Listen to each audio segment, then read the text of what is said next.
Big tech is currently executing the most aggressive infrastructure expansion in modern history. The race for artificial intelligence has shifted from algorithm optimization to a brutal war of land and hardware. To keep up with training and inference demand, cloud providers are building massive gigawatt-scale data centers across the country. But there is a major problem. Our electricity grids were never designed to handle this load. In major tech hubs, the sudden influx of computing demands is threatening grid stability, raising concerns that consumer power costs will skyrocket to subsidize tech expansion. As tech giants demand an infinite supply of electricity, local communities are raising their voices. A recent Gallup poll reveals that 70% of Americans now oppose new data center construction in their home neighborhoods. Bipartisan pushback is building, and the infinite digital growth model is hitting a very physical ceiling. But electricity is only half of the story. The hidden silent footprint of the AI boom is water. Every server rack running complex neural networks produces immense heat. To keep these processors from melting, facilities rely on massive evaporative cooling systems that consume millions of gallons of municipal water every single day. A UN report warns that by 2030, AI-related water consumption could match the annual needs of 1.3 billion people. Worse, developers are not placing these facilities near water-rich reservoirs. Nearly two-thirds of planned AI data centers are located in areas already experiencing active severe droughts, competing directly with local agriculture and residential utility systems.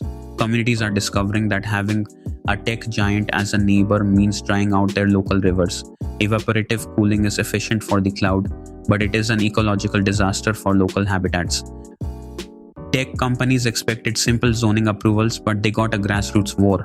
From Virginia to Oregon, local coalitions are organizing to protect their resources, creating a formidable barrier to infrastructure development.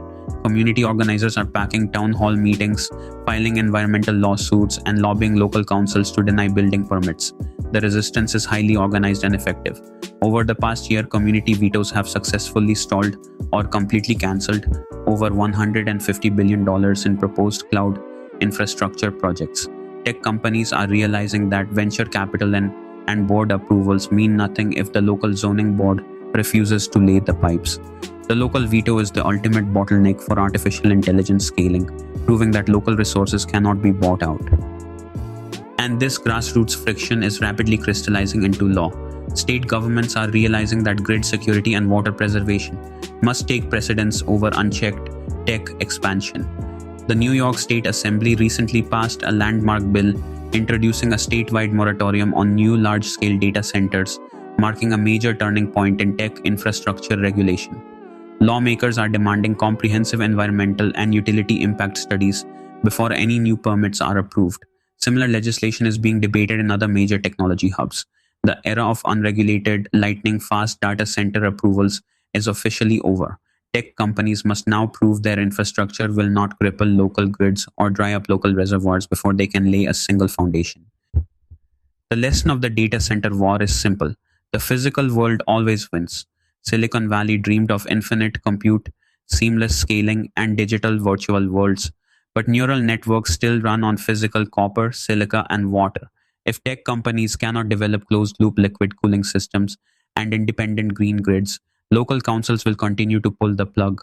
The AI supercycle will not be stopped by algorithm limitations, but by the physical limits of municipal water pipes and local electricity substations. Power down.